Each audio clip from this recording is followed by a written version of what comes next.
Alrighty, everybody. I think I'm going to skip my usual sarcastic intro in light of the event that is titled here, and that is the assassination of Charlie Kirk. It's been 7 days since then, and I gave it some time because I wanted to evaluate what was going on, but also bring forth attention to the real thing at hand, which is that this timing right here, 7 days later, is where people are already starting to go back to their regularly scheduled program of arguing about tits and ass on Twitter and arguing about fucking women on Twitter and complaining about the usual.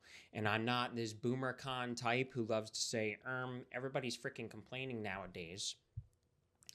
But I will put my video at this juncture in time to bring forth the point that is, when the feelings subside, will you still do something? Will you still remain active? Will you have the discipline to do so? Because where it counts is going to be in the boring stuff that doesn't feel good, that doesn't do anything really for you until years down the line. You think about politics and all of that. Politics often starts at the local level, dealing with local stuff like permits and all of that. And from there, you build a network and everything. So that's the message I want you to be cognizant of as I go through my thoughts and feelings and prayers, of course, for Charlie Kirk's soul and for his family. So for starters, of course, I think one of the things that made this so incendiary was that it was on the heels of the murder of Irina Zarutska, the Ukrainian war refugee who was brutally stabbed to death on the train by, I don't even remember his name. And you might have seen the video. I encourage you all, by the way, to see the uncensored videos because those will be the things that'll make you feel it. And you need to feel it at first because largely the spell that has been cast that causes these types of political problems that are indeed brutal stabbings and crimes and assassinations is a spell of feelings. Those feelings are the shame, the ostracizing, the beratement, the belittlement, the constant shutdowns and all of that. And it extends as far as not just politically, but in interpersonal behavior. So you need to feel this. So watch the videos. They're full videos. I watched both, and it drove it home for me. Because usually, especially I remember in high school, finding it unbecoming and selfish and narcissistic for people to make their political happenings and events and all that about themselves. People would often lament them and talk about how they feel about them and have their righteous indignation, and they'll feel real good like they did something or like they're a part of something when they're fucking not, and they won't do anything. So I always found this sort of thing repulsive and low level, mammalian, simian, single-celled organism-like. So when this one happened, though, I felt something. And the reason I felt something is that this is the catalyst. This is the next shot heard round the world that changes the course of our country. And I identified immediately why I felt something about this, and that is because Charlie Kirk truly was the kind guy that would reach across the aisle and did everything he could to engage in good faith in the dialogue between liberals and conservatives, and even in some cases on the other front for him, which would be attacks from people from farther right of him, engaged a lot on the stuff about Zionism and Israel.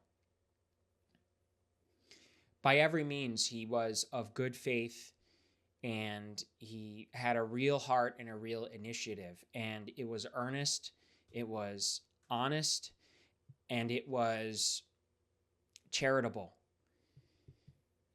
He didn't hate people And any of those types who say otherwise, who are watching this, there's just no conversation with them anymore. And that's one of the reasons why it affects you too, is that the guy who tried to have the conversation by every reasonable person's understanding of what it means to have a conversation got brutally assassinated anyway, with blood erupting out of his neck. The guy who did everything he could to argue the nuance about, well, it's not all these people, it's not all this and that sort of thing. The guy who did everything he could to say, I'm not a fascist, I'm not a Nazi, and all of that. And they still call him that anyway. He demonstrated why and how he wasn't that, and they still call him that anyway. And because of the spell cast upon that language from the past 40, 50, 60 years, these people consider him a threat to their very existence. It's like the Salem witch trials. If a woman was called a witch, it doesn't matter what happened, how or why or anyway. She was just basically sentenced to death no matter what.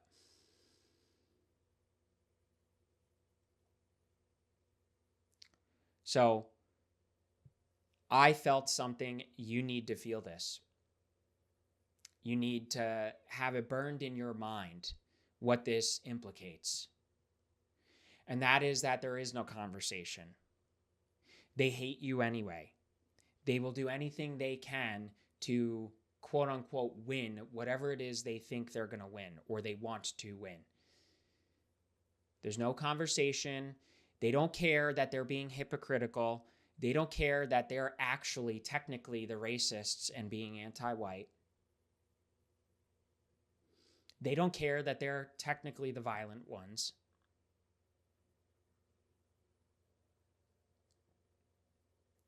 So you need to feel this. I felt it, and I don't feel the narcissism that I would have felt this entails in high school. And that is because this, for real, is an attack on you. In the words of Sam Hyde, he beat me to it. One of my first thoughts was, that's me. Charlie Kirk is me. I'm roughly the same age. I'm of the same demographic, similar political views.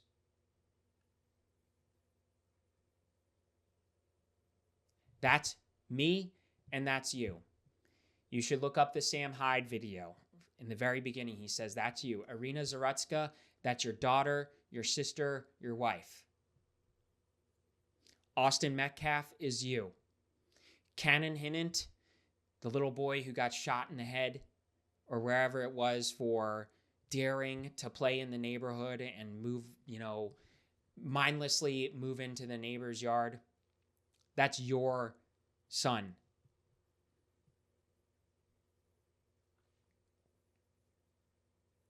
Now, there's a couple of reasons why this is happening. I wanted to neglect an analysis for a little while because I wanted to understand everything and my thoughts about it. And I think the first analysis to remark about is that liberals, libtards, leftists, they feel that they're losing. They know that they're losing. The woke stuff's pretty much over now. At the height of their power was like the George Floyd riots. And then it just came crashing down because everyone had enough. Because although this is broadly liberals, libtardism, and all of that, and although on the internet you see the extreme expressions of that and all that, the middle of the bell curve of people's politics are still fairly normal, and they're really not even all that conscious of it. They just go back and forth about their day. They have very generic opinions and all of that. And when the extremum suppress and bestow their version of how everything's supposed to go upon the middle, eventually the middle has enough. And so they're losing. They feel that they're losing. They lost the election. I think they lost the other election too, but for the most part, they lost this election.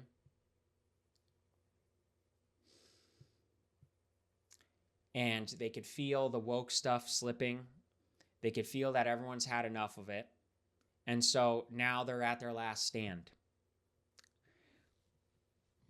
And they're resorting to violence. This was evident in the Luigi Mangione thing. This is evident in celebrating Charlie Kirk's murder. This is evident in the murder of Austin Metcalf. And their abhorrent, egregious reactions to all of these things tell you that it isn't just heckin' woke ideology anymore. And there isn't owning the libtards anymore. They're just evil. They just are bad. They're, I don't even want to say mentally ill, because that almost brings forth another conversation that excuses it, and that sinks us down the hole of nuance and this quote-unquote debate. They rejoice in your death. There's no conversation anymore because they'll just kill you for it anyway. So now is the time to fuck off with the debates, to fuck off with the Constitution, a 300-year-old document that was written very specifically for the time and the demographic of the time. And it's time to do something, and that's not a call to violence. That most certainly isn't a call to violence. But it's time to enforce the law. And it's time to perhaps redraw some laws, rewrite up some laws. Because if we're bogged down in this obsessive compulsion for the Constitution and all that, we're going to have people walking away scot-free.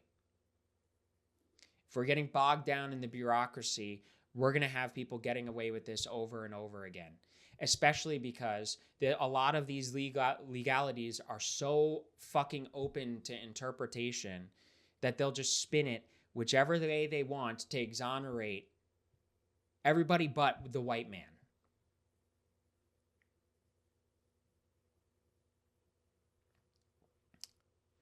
So they can feel that we're on the verge of that. And this is a unique moment in history wherein the current administration can really do something. And they fucking better. I pray to God that they do. Instead of fuck off and worry about deporting fucking pro-Palestinian protests. And worry about firing pro-Palestinian professors or whatever. Or taking away the fucking funding of colleges for allowing there to be a Palestine fucking protest on campus. That's hardly the fucking problem. And we all know why they do that. In short, they are infiltrated. They are infiltrated by Zionist Jewish lobbying groups. Whoops, my screen here.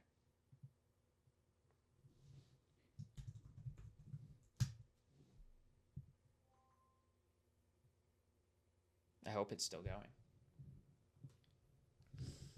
Gotta move the mouse. Oh, I have to keep my hand on the mouse or something. So now is the time to do something for real. No more debates, no more voting harder. We're not just going to vote harder for Republican politicians to bomb Gaza.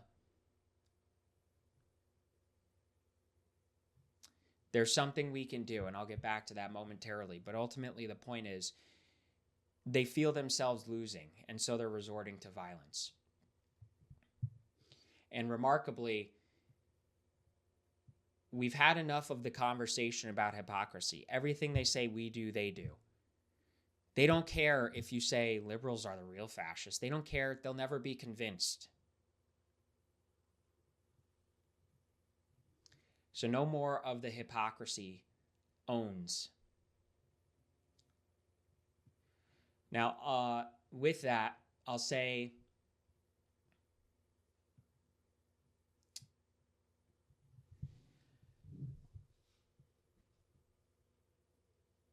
everyone who becomes right-wing in some fashion has a moment where they identify one specific dichotomy between the right wing and the left wing. And that is this feelings thing. Now, a lot of men are attracted to going right wing because they vaguely sense the tacit, implied masculinity of adhering to a sort of justice-based ethic system or a not that system, a not that politics, and that being feelings.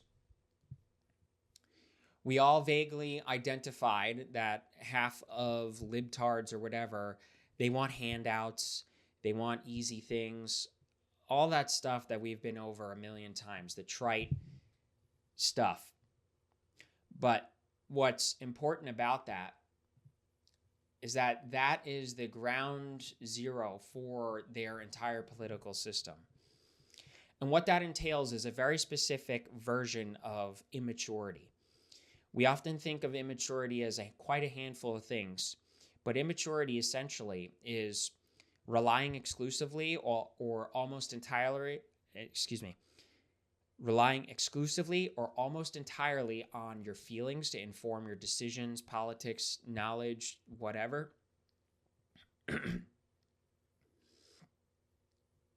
And the laziness and all that, but the feelings part, and we exercised this by triggering the libs. But because of that, they understand, since their feelings are reality, when their feelings are hurt, they take them as physical hurt. They find that threatening, literally threatening to their life. You might have heard them go so far as to say words are violence and all of that. What's more, our feelings get hurt, but they more so get uncomfortable when we are exposed to potential things like being wrong or potential schemas, potential worldviews that disrupt the construction of our worldviews and schemas. We're uncomfortable with that because that implies that we don't know everything and anything. And not only is that an ego thing, but when we don't know, there's an unknown. And when there's an unknown, there's an inherent non-zero risk of danger in that. An example is we're all scared to go into the forest in the middle of the night without a light because we cannot detect danger and then we cannot defend ourselves against danger. The feelings of the mind and ego take a very similar form. And we respond to them in a very similar way most often. Now, liberals, libtardism, they take that so far and so deep because they never get fucking over it. And that's not in the usual condescending way, but that is, they never get over it and they never get over themselves.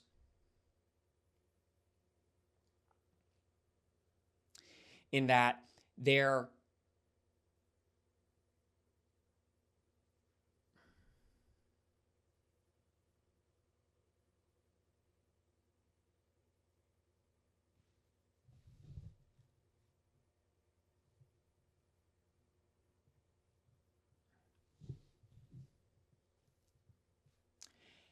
they never get over it and they never get over themselves.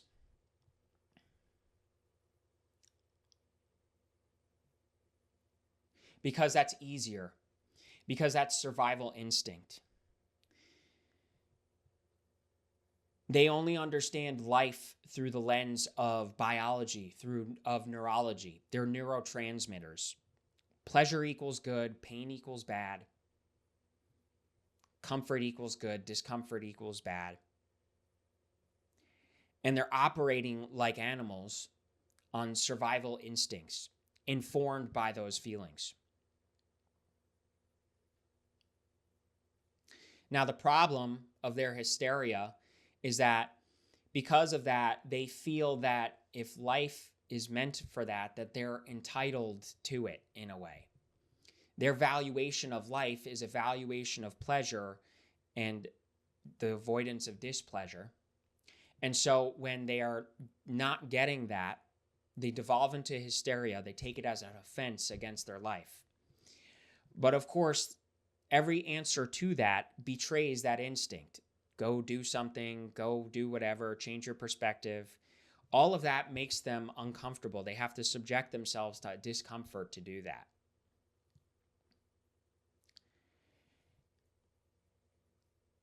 So they feel that since it's not up to them to do that, because that would subject them to discomfort, it's up to someone or something else. And that's where you have the handout type ideas, and that's where you have everyone's being mean to them. They think existence is mean because they can't reconcile this juvenile dream of existence entailing suffering and displeasure for the most part. They devolve into hysteria, moreover, because they neglect the element to happiness that transcends pleasure and pleasantries. The element to happiness that is spiritual, purposeful. They neglect that so deeply and so badly because they can't move past their deepest, lowest level brain instincts. And this isn't to say that they're stupid, because there's plenty of quote unquote smart liberals. But this gets at our foundational issue. Our foundational issue is that they're not spiritual. And this is why most religions, most religiosity becomes like right-wing or is vaguely right-wing. Of course, they all butt heads and everything, but they're vaguely right-wing because once you become spiritual, what you want out of life and the world and everything and all that changes. You're not so easily amused by dopamine anymore. You want a much richer, more transcendental meaning to life. And they hate you for that. Because your existence forces that part of their consciousness to the surface. And when that surfaces, it forces them into a state of hysterical discomfort because they've buried it so deep in their minds to neglect it so that they could pursue their pleasantries and hedonism and whatever instead. What's more, they vaguely sense that spirituality implies discipline in most cases, but especially in Christianity. And discipline means, again, a betrayal to their foundational ethical system. And that's why they hate you for it, especially because God has written his rules of morality in all of us. So we know when we're doing something wrong, we can feel it and we feel guilty about it. Now, they ameliorate that guilt by burying it. But once again, the presence of Christ and the presence of spirituality makes that guilt surface, and that makes them even more mad. Because now you have insulted their existence.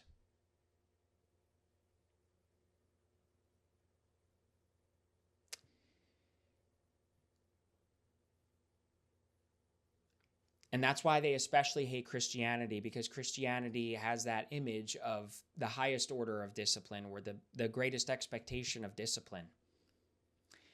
And they dress up their objection to that under the guise of oppression and oppressiveness. Is it really that oppressive to say chill on the fucking chronic masturbation and porn?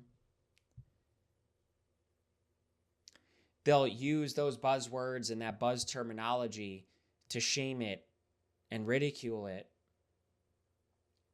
and associate it with the religion of World War II.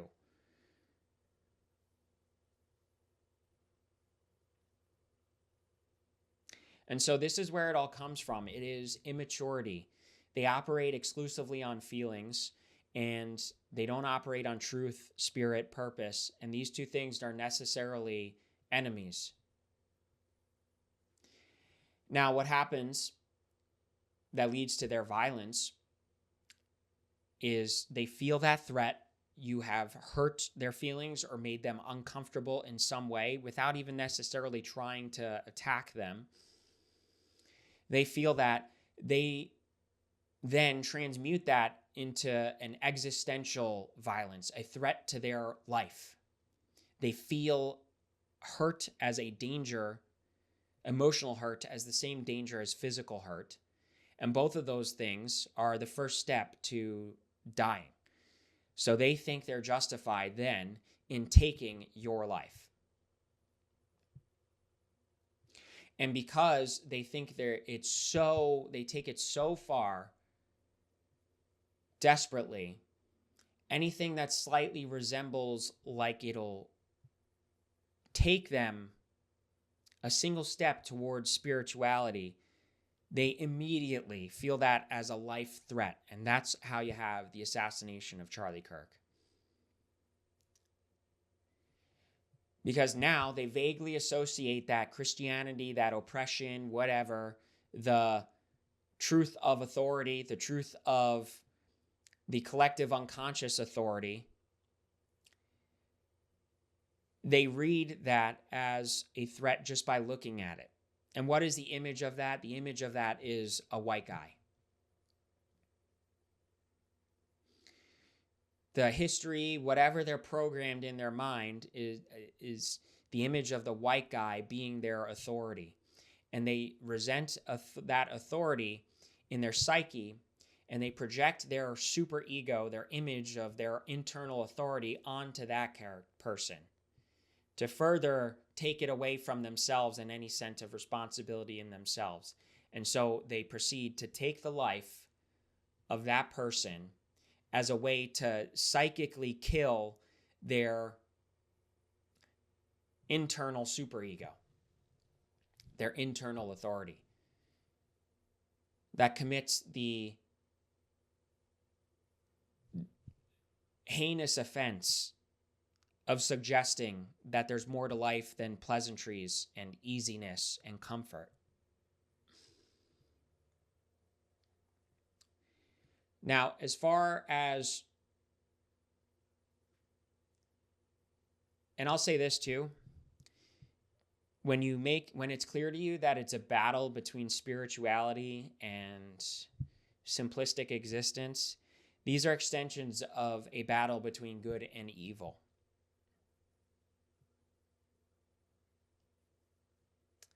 And with Christ being the ultimate good, this really culminates in them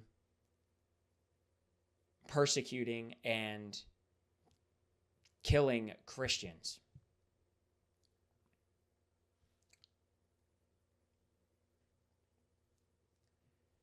So,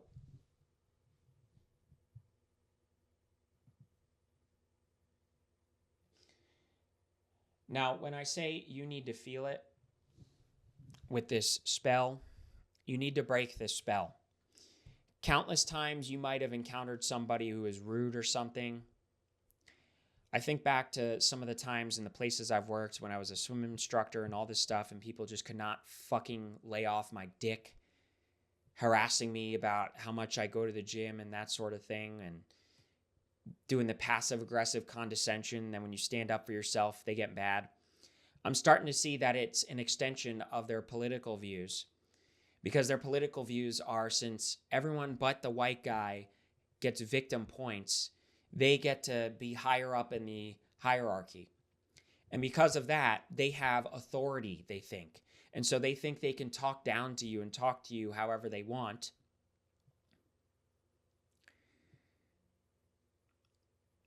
And then when you reject that authority, they lose their fucking minds.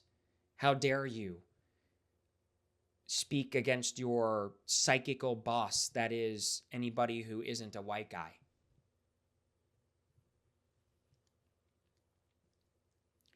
Now, all they can ever really do in truth in real life is just shame you. They'll gang up on you, they'll shame you and all that. But you know what they'll never do after each time you stand up for yourself? The one time you stand up for yourself? They'll never open their fucking mouth again. Because as individuals and as sheep, they don't have any real power there.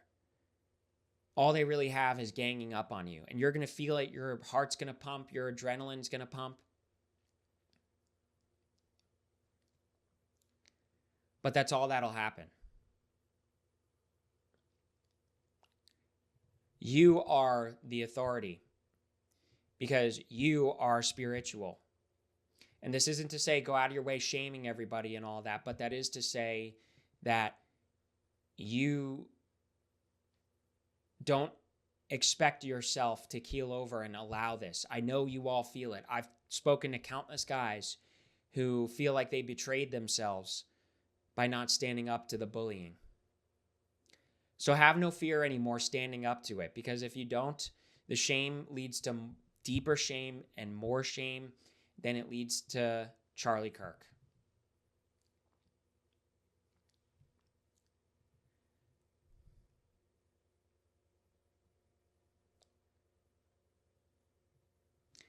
Now, I think part of this too, I said earlier, there's no discussion to be had. This means fuck the Constitution. The only discussion to be had is to rewrite some laws. They can't be leveled with. There's no gray area with morality anymore. There's no live and let live. There's no none of that anymore. Because they're not going to fucking let you live. Literally. You might not care about politics, but politics cares about you. You might not be racist, but somebody is against you.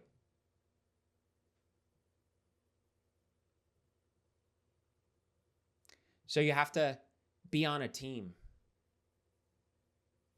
Whether that's the team that is your own race, whether that is the Christian team. You have to be on a political team. Because after Charlie Kirk, what comes next? It used to be they just assassinated politicians and maybe a handful of rights activists or whatever in history. What do you think happens next after Charlie Kirk? And this isn't to say to retaliate with violence, because then what happens? It's just war.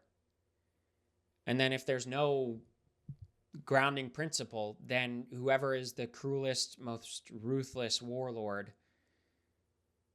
is the winner. And then you're just living until they decide to, I should say, delete you. I don't know what the terms of words are on YouTube.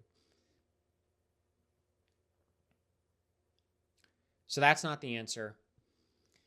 The answer is to stop playing on their terms. Stop caring to deliberate. Stop caring to explain yourself.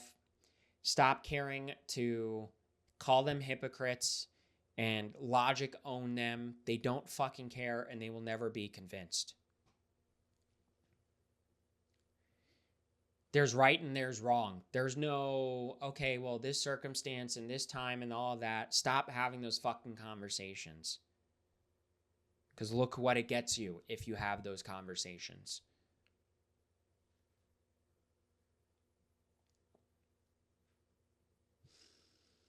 Now, I'll just say something for everybody too. Your life isn't that fucking bad, you fucking idiot. In 2025, whatever, the economy sucks. This sucks. You can't find a fucking boyfriend or a girlfriend. In 2025, even if you're like really destitute and poor and all of that, and you're struggling, you still have a fucking roof over your head and food in your mouth. And yeah, there's a margin of people who really, really don't have that. And then there's a fucking conversation again about, well, are they doing drugs? Well, is there something wrong with them? Well, this, well, that.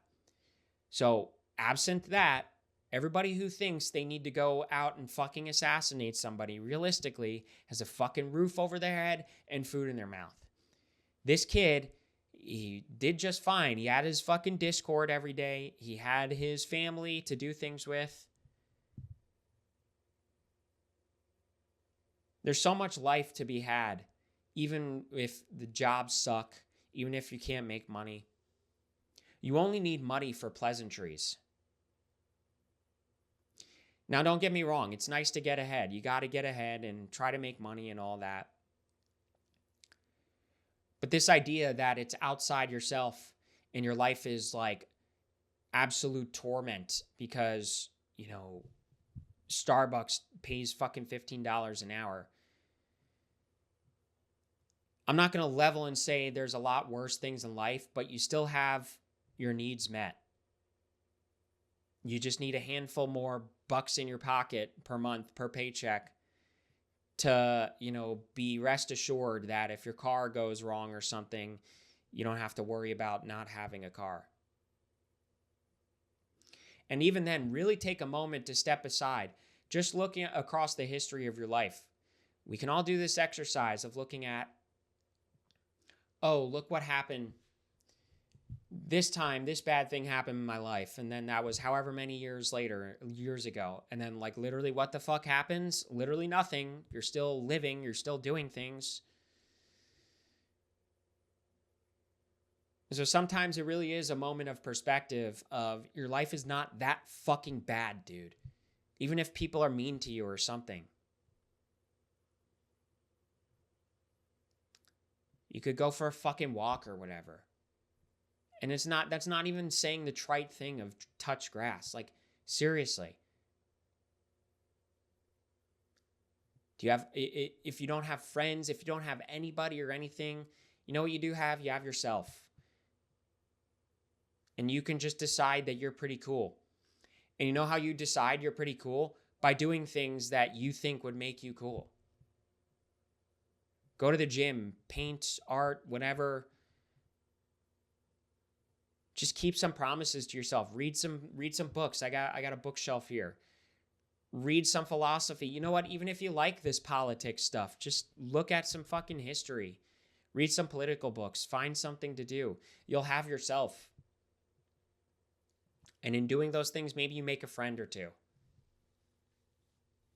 And I'm compassionate for the people who really struggle to make friends and all of that. I think there's people who have been ridiculed their whole life in such a way that they're trembling at the thought of saying hi to somebody. I get that.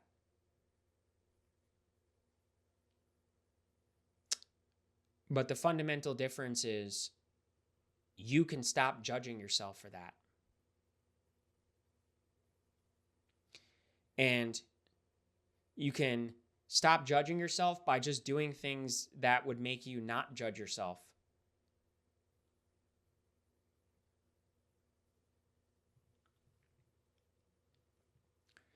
Now, as far as the actual political implications,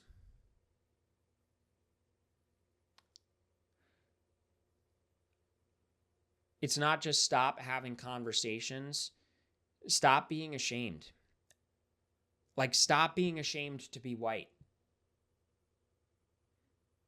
Stop being ashamed to notice the existence of another race. Stop being ashamed to be proud of your race.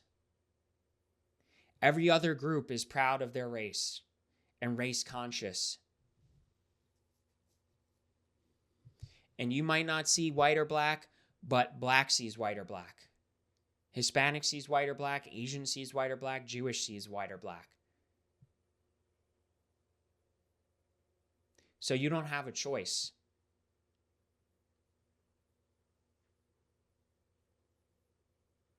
Especially with the poor girl on the subway. Or with the kid that got stabbed. What did that instantly become? That became racial.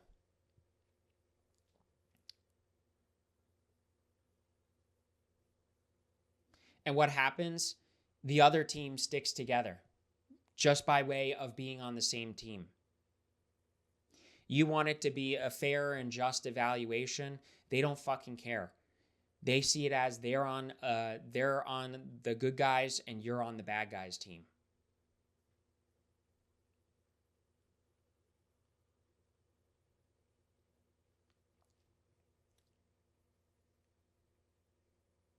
So I think that's everything I have for the most part for this video. I'll say that as far as the point about what do you do when the feelings subside? Make yourself a political weapon. And that can be done multiple ways, whether it's sending emails to HR departments or reading books, getting to the gym, going to college. I know we hate college on our side of the internet, but college can still be good. If you take the learning seriously, you know what's bullshit and what isn't. And especially, STEM still applies. Even if it doesn't get you a job per se right away, it still applies as an exercise in your mind and your ability to speak and your ability to reason and solve problems.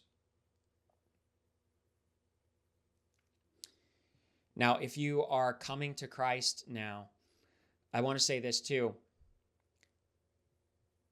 Make sure it's authentic. It's fine for these feelings to galvanize you to get to church. But what are you going to do when the feelings subside? And what are you going to do when the church service is boring? And when the sermon's boring and when the readings are boring? Are you still going to stick with it? Are you still going to wrestle with what it means to have faith? Wrestle with what it means to accept Jesus? Wrestle with the exercises of in rationality. Where does life come from? What's the meaning of life? What's the meaning of the creation of the laws of physics of the universe? What were you put here to do? What do you do? What do you do when you have every need met? You can get all the food you want. You have a nice house. Get to have all the precious sex that you want. What do you then do? You know that after that, you need something to do. So that already tells you can skip the part where you desperately need to coom max, and you could already come to the natural conclusion that is God. And what does it mean to live by God? How do you express what He's called you to do? Do you get involved politically? Do you bring something to the world? What'll also be boring once the feelings subside, but something to do, is to get involved in local politics. It's going to be volunteering. You're going to be the coffee guy at first or whatever. You're going to be knocking on doors and hearing 1,000 no's. You're going to get petitions signed, whatever it is. It's going to be boring. It's going to be cumbersome. And you won't feel like you've done anything for at least a few years.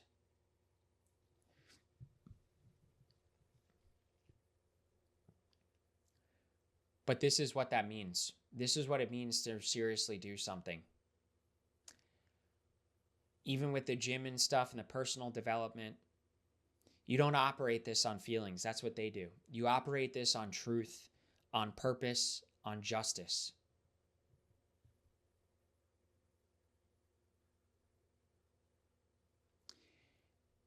I'll say a moment too. I'm farther to the right than Charlie Kirk. So, of course, there were many things I disagreed with him on, especially on the Zionism stuff and the Israel stuff. But he was around the same age I am. And he had a beautiful family. He struck me as a loving husband, a loving father, a remarkable worker, disciplinarian. If you ever want a lesson on how to be a gym success bro, a lot of us started as gym success bros or whatever, look at the story of Charlie Kirk. By 31, he left a legacy that most people don't leave across multiple lifetimes.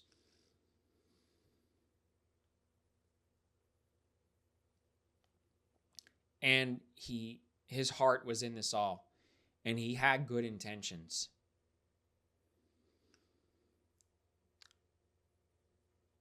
He truly was somebody who didn't deserve this, and his family doesn't deserve this. I mean, nobody really deserves this, but he especially did what he could to bring everybody closer.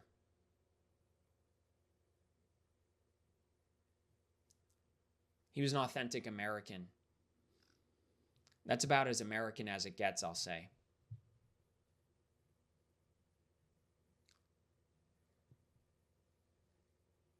So I think that's all my notes on the Charlie Kirk tragedy. I pray for no more violence.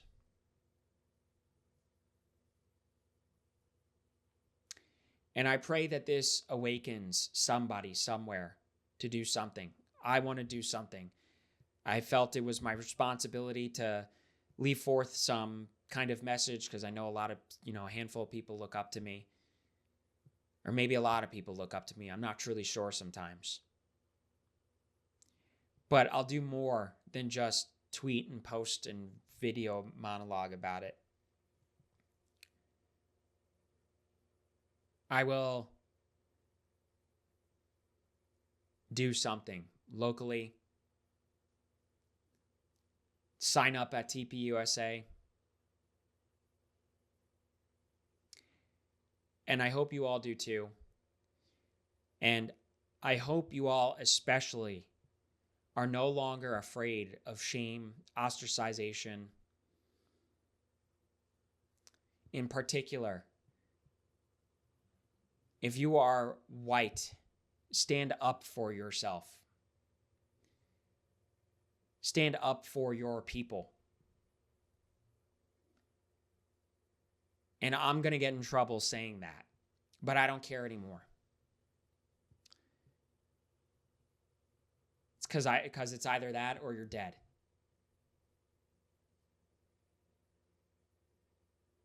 No more being afraid to broach conversations about race or anything like that. That is over. Now there's a serious, I don't want to say conversation, but there's a serious change in your mentality that needs to happen. And forget even saying things out loud. Just stop being ashamed of yourself and stop being ashamed of being white. There's nothing wrong with being white. So, God bless you all. I will pray for you all. I'll pray for Charlie Kirk's soul and his family. And I will pray for no more violence. And I will see you next time.